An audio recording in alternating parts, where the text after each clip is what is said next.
live. Perfect. I will get that to the team. Okay.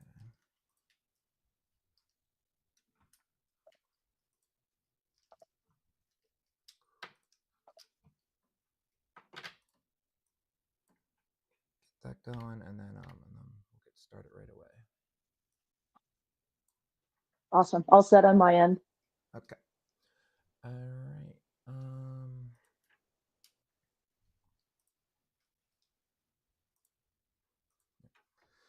Okay. A second.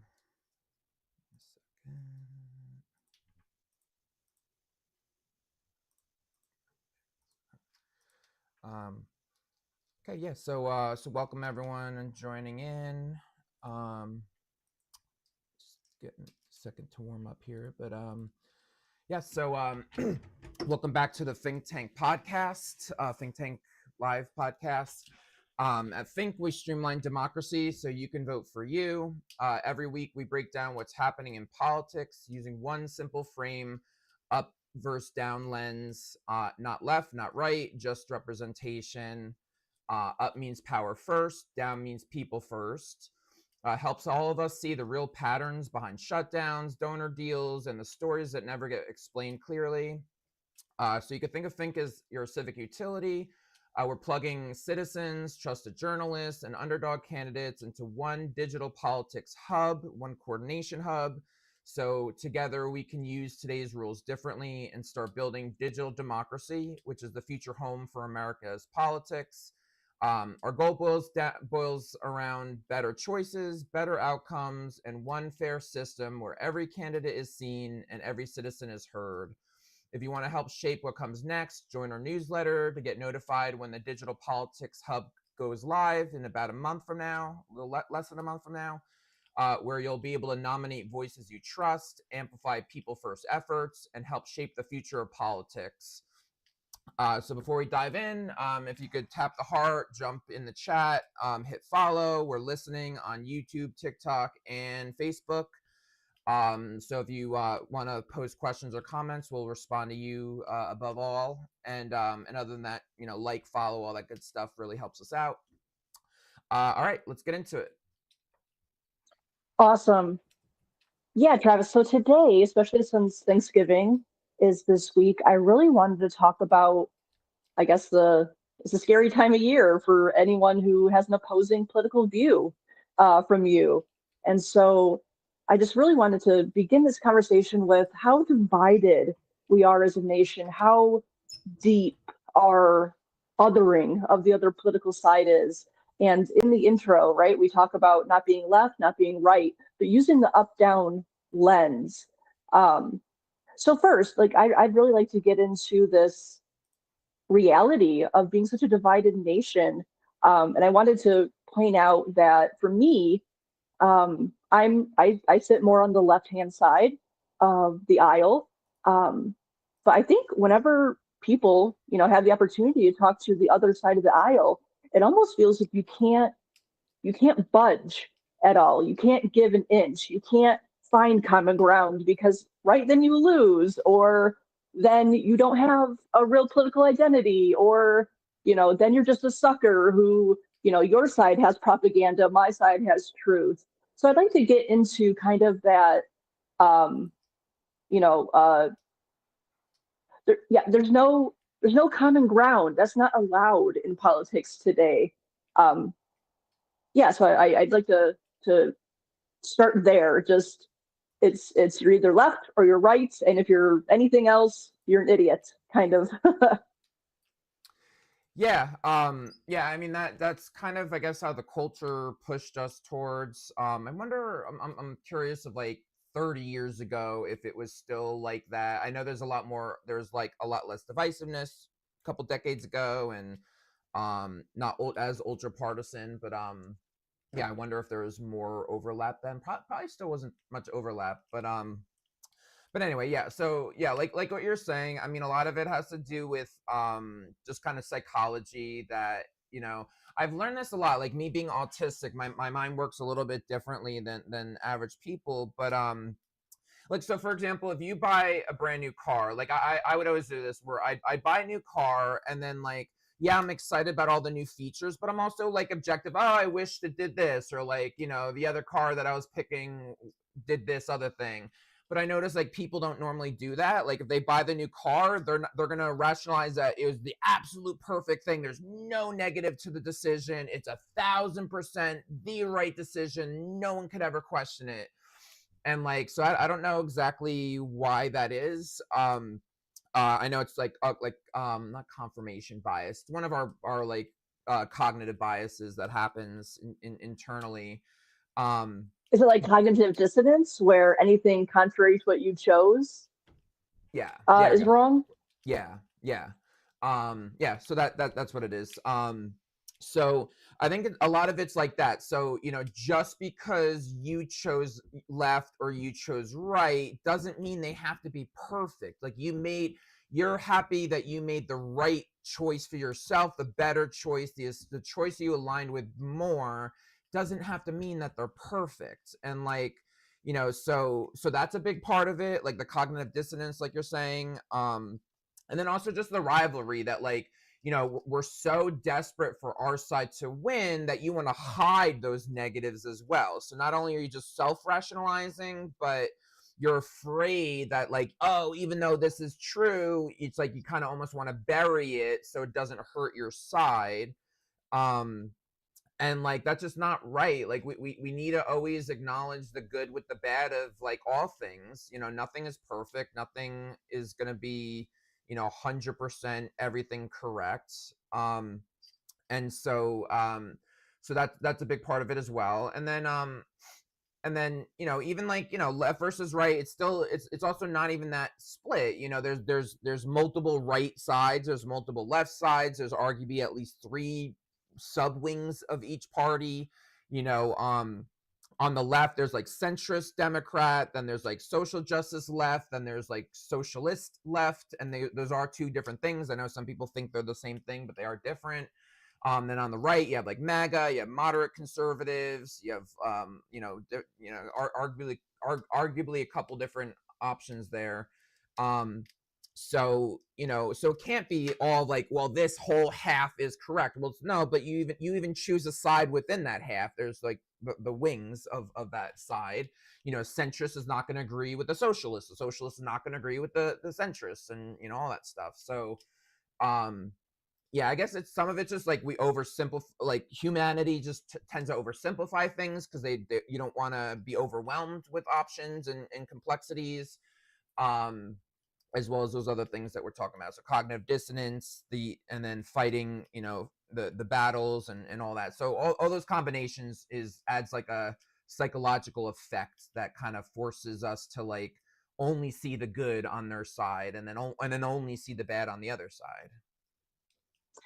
Yeah, that has me curious what your perspective is on if that kind of tribalistic approach to politics is that just human nature, and that's gonna, we see it in football or I guess sports, or we see it in your favorite color. I don't know, but is that more human nature, or is that, in kind of my opinion, both left and right, both Republicans and Democrats have such weak follow through with their party promises that it's so much easier to throw stones at the other guy than hold a mirror up to your own party. So I'd like to hear your thoughts on that, Travis. Yeah. So, I mean, in general, yeah, we as people tend to like get stuck in our tribe, our team, whatever, and then everyone else. However, our country is one of the only few that like puts politics into only two boxes. Most countries allows a more official way to have a range of stances. We're pretty much the only first world democracy to only have two parties. Most other countries have like a multi-party system. I would say they're probably pretty tribal as well, but like there's more more customization, that you're finding the right party that fits a lot more of the exact thing that you agree with rather than just one of two sides to do it.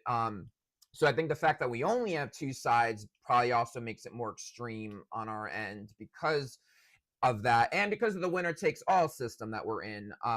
Most democracies of today work in a parliamentary system, which, without going on all the details, is basically like, it's not like winner takes all, like only one side wins. It's kind of like, not exactly simplified this way, but like it's like almost like if 20% of the population wants the Green Party, then the Green Party gets like kind of 20% of the say in Congress. Not exactly like that, but it's almost more like a proportional voting type of a system, more complicated than that, but ultimately like that. So it's not a you either have 100% of the power or no power. It's more divided up. So that also leaves less extremes that, like, you don't just lose like, oh good, we have 20% of the power in Congress now as a smaller party or whatever. So I guess, yeah, those are factors as well. But yeah, but to your point about like sports and stuff, like, I guess we do tend to have this like idea of like locking in with your team. And we all do it in varied formats. There's, you're either locking yourself in a certain demographic, how people identify, either like their social identity, gender identity, orientations. Like, you might identify that way, identify as your career, identify in a sport, identify, there's so many different ways that humans identify, and then tend to other those that don't identify with them, and like everyone else is like almost not even human. They don't have the layers that my side has. So I guess that's part of our nature as well. I think arguably, I would argue that as we become more advanced of a civilization, I think that starts weakening. I think that's more of our like, like primal days, and we're kind of like slowly, more advanced we get, the less of that will appear. Yeah, no, that was a really cool answer. And for the last little bit of this first segment, um, people people like to talk about, oh, we used to be, more together as a nation, or why can't people just get along, or why can't we all just forget politics and be a happy family? So people seem to be, I would even say, starving or really adamant about wanting to move beyond this hyper polarization, hyper uh, hatred spewing kind of political world that we live in. But we're all living in the United States, and like you said, we only have a two-party system, and that's not going to change overnight. But to start to trickle into how Fink is responding to this, I'd like your take on, people want healthier politics. People want better language, better opportunities, a better system. But where is that, and how do you access it? So if you could just dabble into that for a little bit. Yeah, sure. So, like it was never this extreme even in our own country. So, as we say at Think, like the core problem going on is the system itself, and that's really what we're all about, is empowering Americans to improve the current system that we live in. So, it's the fact that we don't feel represented.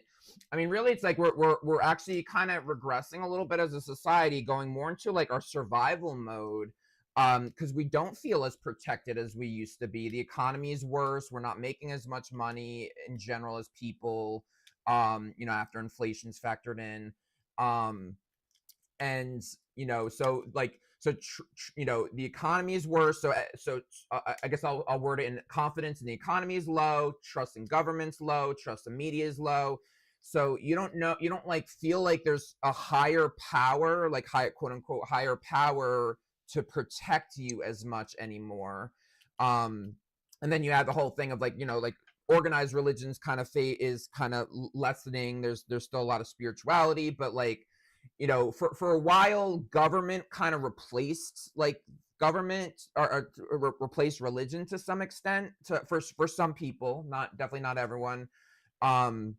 But so whether you see it as the higher power was government, or it's one of the idea of like, the idea that there's not somebody in higher power than yourself protecting you, as that weakens, that adds another layer, lowers your confidence about life in general, and where things are heading.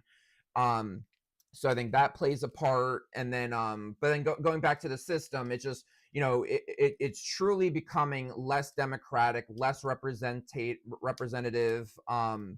The both sides are playing more dirtier games to push their agendas through, and not just left agenda, right agenda. It's pro power agenda against people power agenda. um so the more people feel like kind of desperate, that like you're almost like your life's on the line, that if like politics don't go the way that you want it to, that means the economy is going to be doing worse. So I'm already struggling to feed my family, and now it's going to be even worse than that. It's worse. Tomorrow's going to be worse than today. How can I survive? I could barely survive today. So being worse than today is almost unfathomable. So the tensions are higher, the stakes feel higher. If you feel like things are crashing down, we need to move in a better direction, or things are just going to keep getting worse, that's a huge stake. Where like 20 years ago, you're kind of like, especially like the 90s, early 2000s, the economy was booming, and so it didn't so much matter who's going to be in the president. You're doing well, your family's doing well, so the stakes weren't as high. So I would say that that's part of the tension. And then just generally like how the media works today. They need to emphasize the drama. That's how they get you to watch them. And they're also suffering. They're losing a lot of customers with like, most young people we cut our cable a while, like years ago already. And we look at news very differently than older generations. So the establishment media, like the main like 6 companies that own 90% of TV media, don't have, they're losing customers left and right, and they know they have to like that kind of have to manipulate us. It has to be fear tactics, get us to watch the news. Like if something really bad's happening, that's when you're going to watch the news. Or like when you think something is uneasy going on, that's when you're going to watch the news. So they feed on giving you the most performative news and drama and things like that. So that's another play on this. So it's just a lot of like things getting to its worst extremes, and the stakes being higher. And then also raises the tension. People are in a lot of pain, and we're misdirecting that pain. Like a lot of people, most, like a lot of Americans are feeling pain, and like some of them are just blaming all Democrats, and then some of them are blaming all Republicans, and so that's another. So it's an amalgamation of all those things. Yeah. And I'm going to touch back on that, but let's reset the room and keep the conversation going. So welcome to people listening right now. We are live on TikTok, YouTube, and Facebook. So if you are just joining, this is Fink Live. And at Fink, we streamline democracy so that you can vote for you. We are not left, we are not right. We use an up-down lens that identifies who a candidate is serving or who media is serving, right? So up is power first and down is people first. And we're, as an organization, we're getting ready to launch our digital politics hub, where you will be able to compare leaders clearly and nominate voices that you trust. So drop your questions in the chat. We love to hear from you guys. And as soon as you guys talk to us, we address you. So we're here for you guys. And quick reminder to join our newsletter to get first access when our digital politics hub drops. And you can find that on our website, futureis.org. And as we keep this good conversation going, you said something really poignant, Travis, about how a lot of this is dealing with people's, I guess, kind of natural caveman response to chaos, to uncertain future, right? We tend to dig our heels in as a species and stay with, what we know. So going from people want better conversation, people want better politics, people want better relationships with people. But there's not really a good way to do that in the current system. So let's talk about how moving from just this left versus right um, dichotomy into addressing how power works. If a candidate or media is power first, right? Big donors, uh, big media, things like that. That's who they're serving versus down serving, which is people first, community first, needs first. Uh, can we talk about what that does almost for the political soul of the nation and how that could really ease the divide that we're feeling by switching to the up down lens?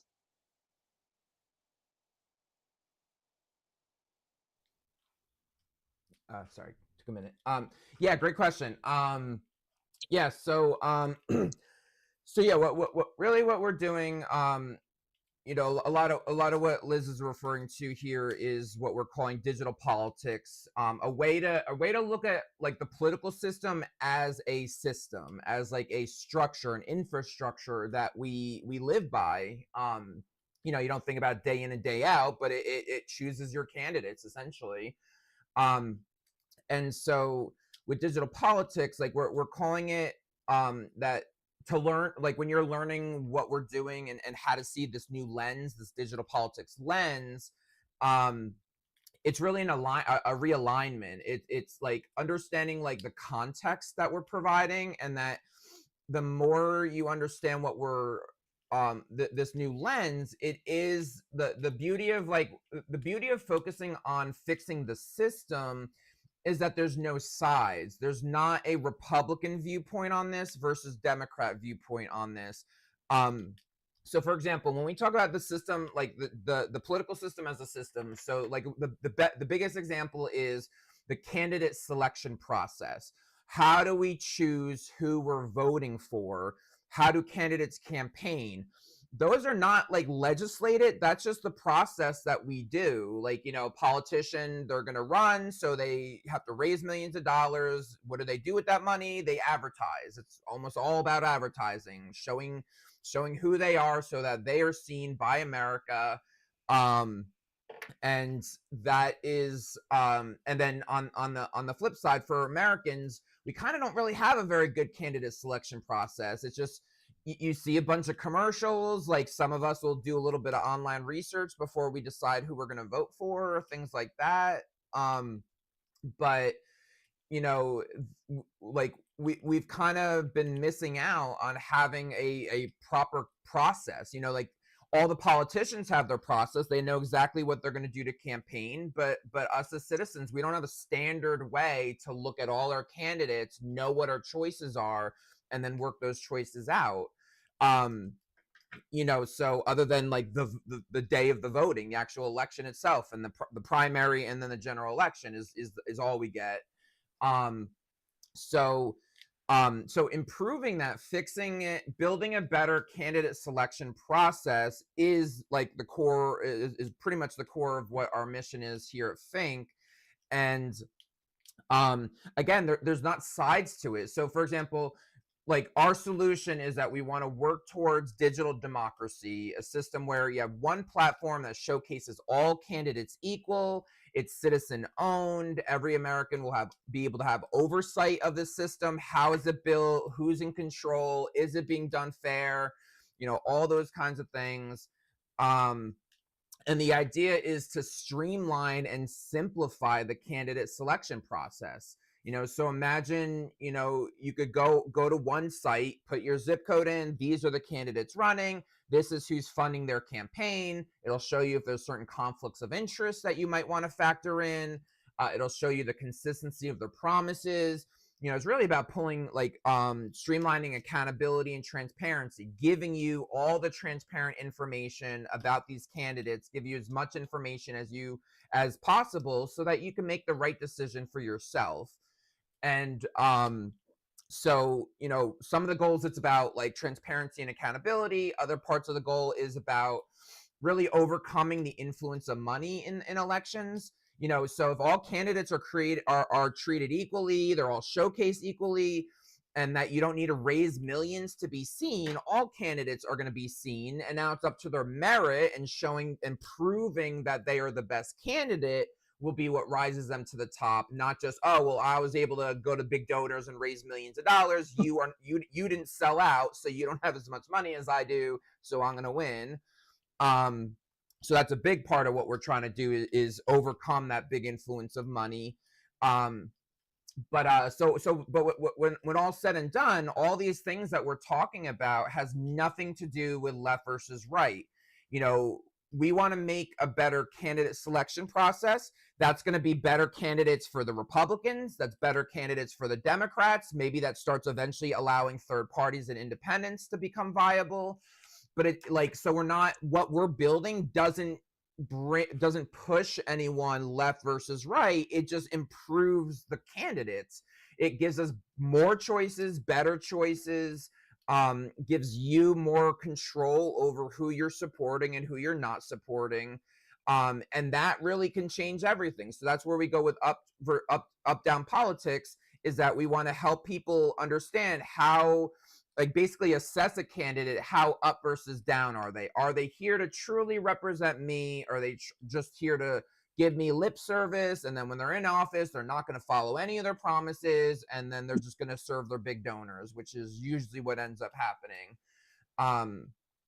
So the system that we're building, and we want to build with America, we want to invite Democrats, Republicans, libertarians, socialists, anarchists, everyone, every American is invited to the table, and there's no partisan divide. You know, again, like, who's like, is, you know, there's not, like, half the country's not gonna say, oh, we like money in politics, or we like that Congress has insider trading and they make millions of dollars in insider trading on the stock market. You know, so all the things that we're talking about, transparency, accountability, we're talking about a cheaper system that's more efficient, easier for the candidates, easier for the citizens, easier for everyone. And like, so there's no partisan divides in what we're doing. So it can be a very powerful goal to really start healing this divide in this country of, like, you know, like, as we fix the system, once you use the system, you know, yeah, you're going to vote Democrat or Republican or whatever, and that's fine. But we don't even need to go there. All we need to do is build a better candidate selection process, and then let the best man win, no matter where they land. So, you know, it's a way to, like, come together no matter where you are in these policy stances. Yes, you might want something in the long run, but, like, the core problem is the system itself, how we're choosing these candidates, and how, you know, those in power have such an exorbitant more influence on who gets elected than you do as a citizen. And flipping that script is the number one issue that if we can overcome that, all our other issues will slowly work itself out. Not like overnight. You know, there's still a lot of ways that we're divided as citizens, but, you know, we started getting better candidates that actually started making the country better. There, a lot of the tension would subside, like, you know, almost immediately. Yeah, and that's something I'm really proud of at working at Think is um, maybe it's not purely language, but it's like the opportunity to stop saying, you know, your neighbor who votes differently than you is the enemy or is stupid or whatever, a communist or a fascist, you know, whatever language you want to throw their way.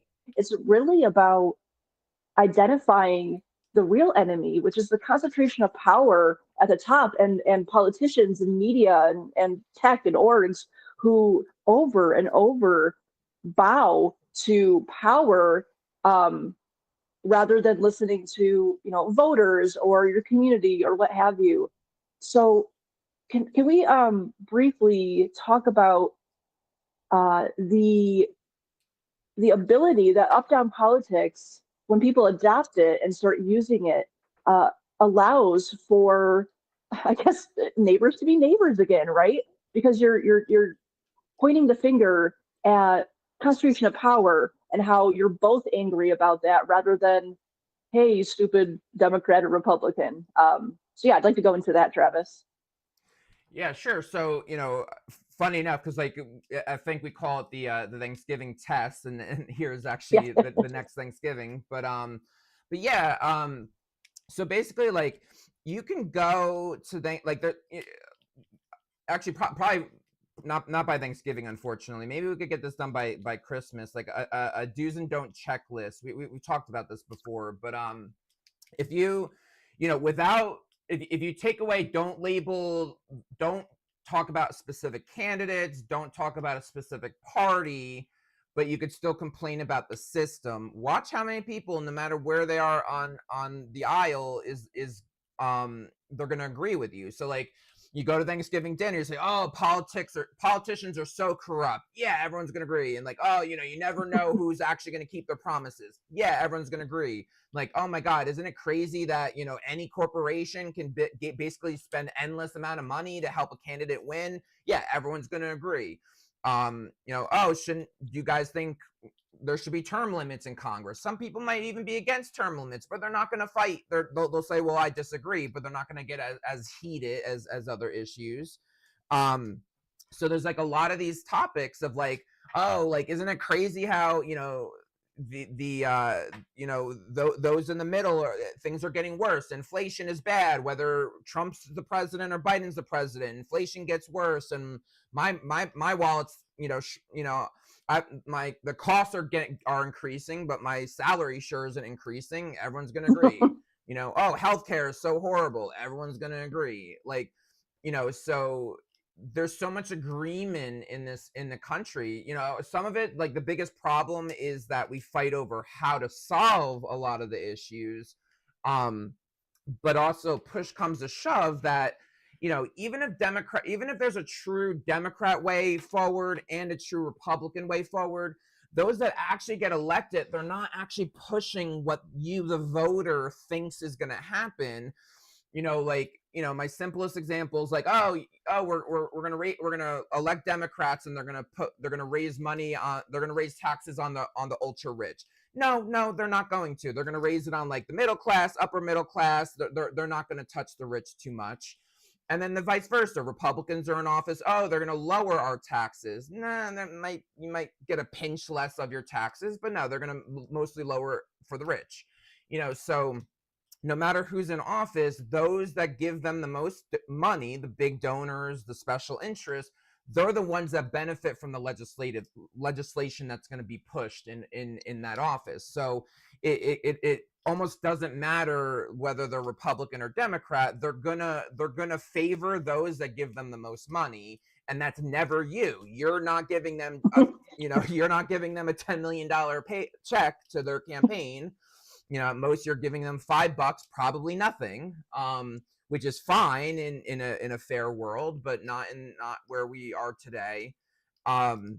So I guess with all said and done, the main point is that there's so much that we can agree on these issues, and yes, when you zoom into certain ways, like the strategies of how to get in certain places, and then some issues that we're just very different on, can happen, but there's just a lot more in common. Like, we could spend the next like decade or two like constantly passing laws on things that most America would agree with, of like campaign finance reform and easier ways for transparency and accountability in government, and like there's just so many things that we would all agree with, and it's just against what the those in power would want to happen, and that's why they never do.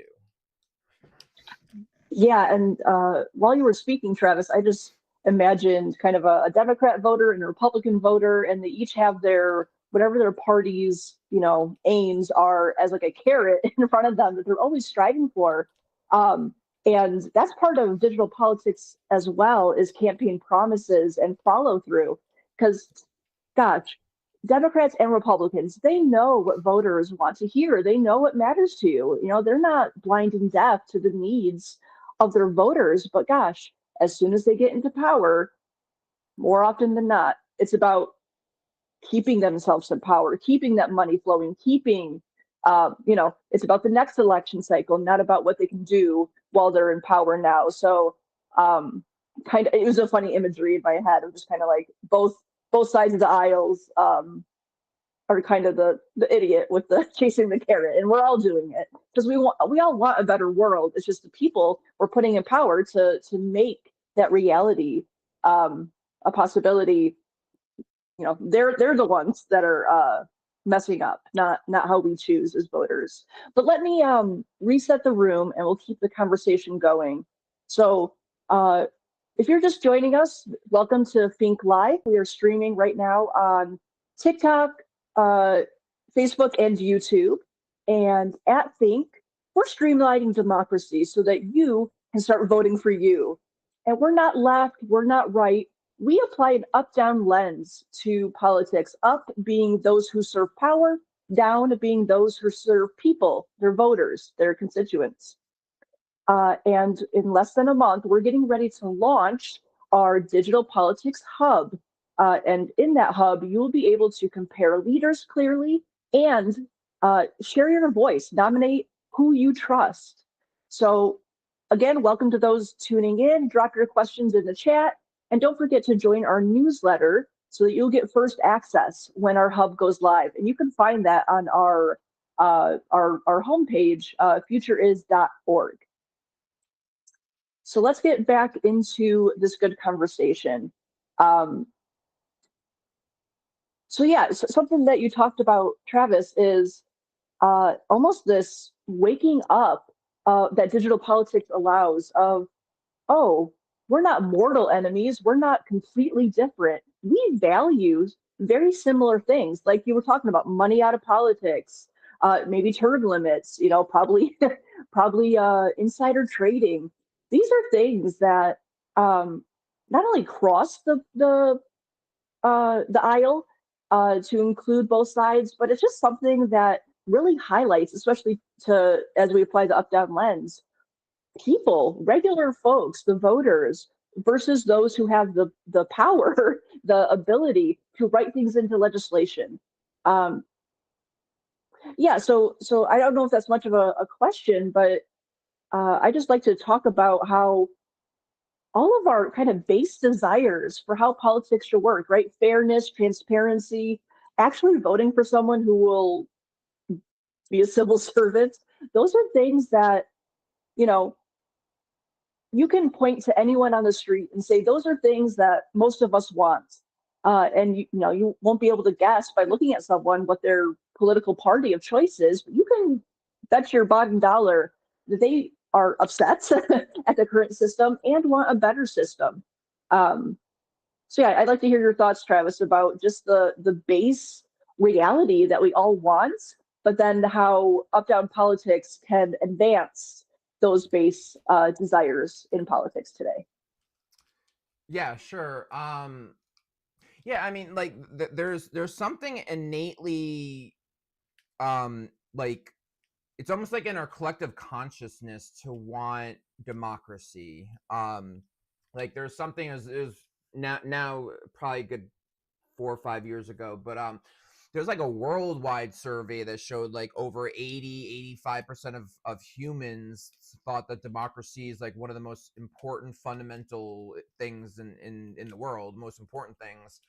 um because it's really like, what is more fair than like doing what most people want in your population, so because we all, most of us believe, like, ultimate power corrupts ultimately, or whatever. And so we're done, we're almost, the planet's almost done with kings and things like that. There's still a couple sprinkled around, but like almost the entire planet has moved towards democracy. And the idea is like, everyone, no matter where you are, everyone needs some form of checks and balance. Everyone needs to be held accountable, even in your own personal lives. Like, there's accountability is all over. We're all human. We're all gonna bend a certain way towards more desire of what we.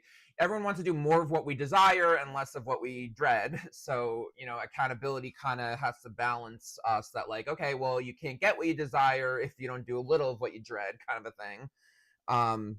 But so democracy is just so innately, like, at the purest. I mean, how many, like, millions of people maybe even billions at this stage of like who have died for democracy in some form or the other. You know, so many have fought for it in this country, other countries. I mean, you know, it's literally people feel it's worth dying for. So it's so deeply in us to want to be represented, and that, and having accountability, like you know, we know that it can't be like every single decision is voted by everyone. That's impossible, and we're not all educated to make the right decisions in every scenario. So we have elected officials. So like, you know, we're in a republic, a representative democracy, to do just that. But if our system is not actually, if you're voting for somebody that pretends to represent you and then they don't, that's kind of where we're at today, where they might represent you like, I don't know, 20% of the time, 30%, 15%. You know, it could vary. But you know, that's where we have a problem. And like, you know, I would say that we've probably never been in a place where like you're represented like 100% of the time, but the percentages have gone down. At least at least people feel it. Like all the statistics show that America feels like they're being way less represented today than like a couple decades ago. And so, you know, at the core, it's like we're supposed to be in this democracy, we're supposed to be represented, and it's just getting clearer and clearer that we're not. And you know, the establishment and the system, it doesn't have like one central brain per se, but you know, it just has levels of greed all kind of work hand in hand a lot, and they're not always going to agree on things, but they're going to agree more than the rest of us will agree on things, unfortunately. But you know, they know that they have to keep some facade. They need most of us to be complacent enough to feel like it's not that bad and that it's good enough to not rock the boat. And then they do the fear tactics. Like, you know, some people on the left are so afraid of Trump that they don't want to rock the boat any further. They'd rather have status quo maintain itself in fear that Trump or somebody like Trump getting more power.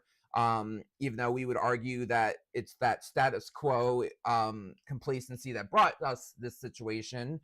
But so you know, so it's really just like people realizing more and more that we're not truly in a democracy, whether we were and we're not anymore, or we're not, or we never were, whatever. You know, now's the time. With a digital age, we have a unique way to spread awareness, to communicate, where us peons, the average citizens, have ways to communicate with millions of people, can coordinate with each other without the need of like a multi-million dollar middleman at the top. You know, it used to be that you know, if I had a message, I would have to go through like a newspaper. We'd have to publish, you know, thousands of newspapers and deliver it to everyone's door in order for something to leave my mouth, my brain, and into your and you receiving it. And now look, we're on a podcast for free. It doesn't cost us any money, and there could be millions of people watching. They're not right now millions, but you could potentially have millions of people watching without spending a dime, and people can communicate now. So there's all these new tools that humans have at our disposal that doesn't require every communication to go through like an establishment, or like, you know, a higher entity to like approve that the message passes along, basically. Yeah, like a system approved filter, right? A scrubbing of messaging. I So, right, you talk about, you know, in the digital age, you know, the need for money isn't quite there. We have so much more power as individuals to support candidates or media or organizations how we wish, and it's virtually free, and the tip of our fingers. Can you talk about how moving into something like the digital politics hub takes things that were probably necessary? It probably was really necessary to raise that much money to, you know, get on billboards and get on TV and, you know, fly from Florida to Washington to spread your candidacy. Um, can you talk about how building and supporting something like the Digital Politics Hub, which reminder, sign up on our website to get first access, um, how moving into the digital age really will expose these kind of archaic needs like big money or I don't know, just maybe help expand my ability to speak on that too. But how it course corrects, like you said in the beginning, it digital politics and the up down lens really course corrects and realigns people, their values, and who we select. Sure. Yeah. So clarity for those watching the so Digital Politics Hub is kind of the bridge between where we are now and digital democracy. Digital democracy is the ultimate goal, that'll showcase all the candidates. That's really when like the full range of the change hits, and like all candidates are showcased equally. But the bridge between then and now, is the Digital Politics Hub. And so that's more about the alignment, and it's about alignment and coordination. So like Liz is saying, the alignment part is helping people understand, like, okay, it's okay if you're left, it's okay if you're right, that's fine, we're not going to change that.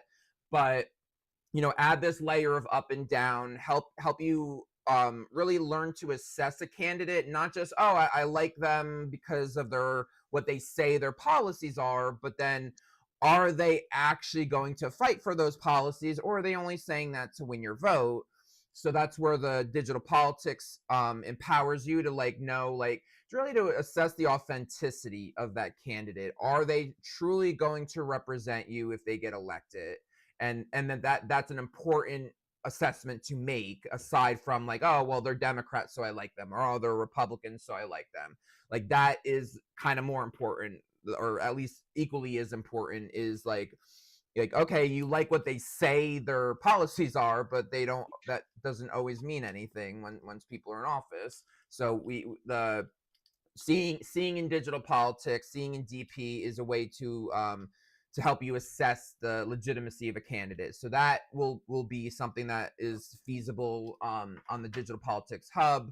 Um, and then so it starts, it already, like, there's a lot that happens on the hub that starts coordinating and softening the influence of money. Like, that is an influence. Like, if candidates knew that voters are paying attention to their conflicts of interest, and knew that, like, oh, if this big oil wants to give me $10,000, but now my voters are more savvy to look at that information and know that I'm taking that money, and I might start losing votes if I take that money, because because the crazy thing is, it's always been publicly available of who's funding your campaign. It just not, people don't know it is, and it's not very user friendly. So making it more user friendly flips that script upside down.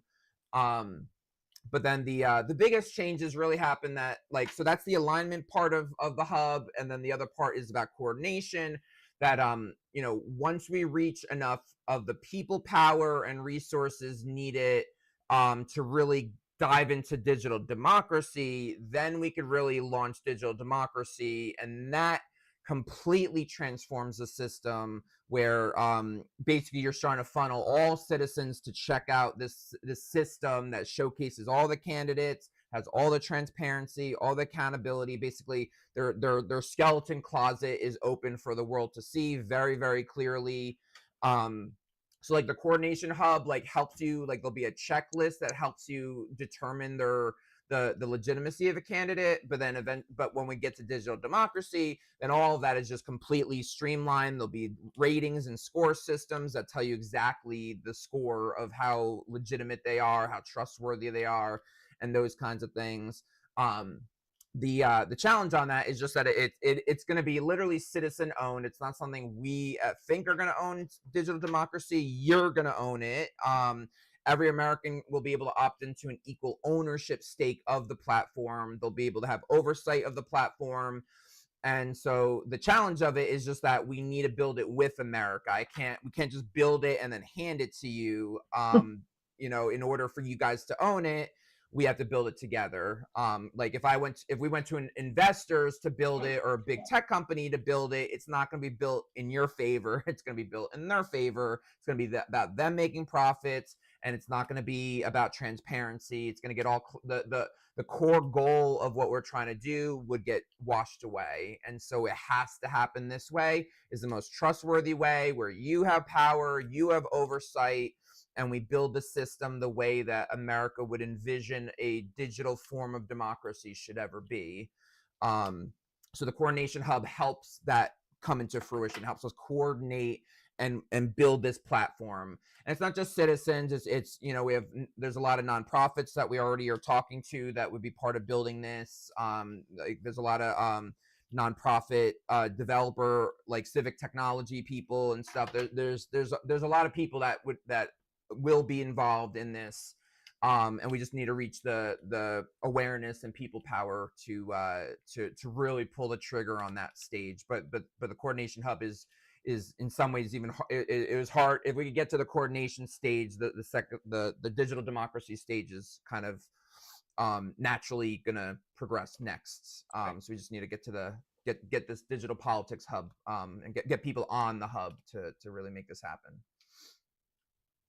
Wonderful. My final piece of this live is, by switching, or not even switching, because you don't have to lose your political identity, but applying the up-down lens and thinking about accountability and, how do you track transparency and accountability within a politician. For me, it just kind of dawned on me that it stops them being able to just dazzle us with words, right? Because now we're looking for action and continuity, and gosh, you had 4 years to sign one bill and you didn't do it. I'm not going to vote for you again. So it allows this almost immunity to the wooing that politicians are so used to, right? They're slick talkers on both sides of the aisle.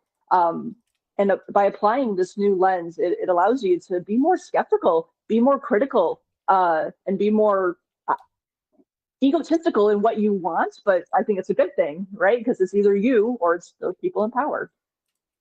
So yeah, we're going to wrap up for the day. And like Travis said, the Digital Politics Hub, that is coming out in less than a month. So like he said, it is the bridge between now and digital democracy. And it is an opportunity for you to nominate people who you trust. It is an opportunity for you to begin meshing yourself in the up-down lens and begin to apply that. And what does that mean? And how do I start using it, right? It provides an opportunity. So again, sign up for our newsletter so that you know when it goes live. That is at futureis.org. And remember to follow us on social media to stay up to date on what we're doing. And our handle across social media is futureis.org. And thank you guys for tuning in today. We will be going live again tomorrow, 11 Eastern, 2 Pacific, and we will keep this conversation going. Thank you guys. 2 Eastern, 11 Pacific. Oh, did I mess that up? My bad, everybody. Time zones are hard. Thank you, Travis. Yeah, so thank you guys again, and we'll see you tomorrow. Yep, thank you guys. Yep, so again, just so tomorrow, 2 p.m. Eastern, 11 Pacific. Yes, these time zones are hard. Yep, so futureis.org is our website. Futureis.org, all one word, is our handle. Join the add yourself to the newsletter. We'll make a big announcement there, as well as overall our socials in the next couple weeks once the Digital Politics Hub is launched. Huge milestone. We're literally I started this organization 3 years ago, and we're literally finishing phase 1, going into phase 2 with this Coordination Hub, involving you, empowering you to be part of the build, part of knowing what's going on, this plan and this alignment that can really heal the division in the country. So it's a lot of good coming our way. So we will see you next time. Thank you guys.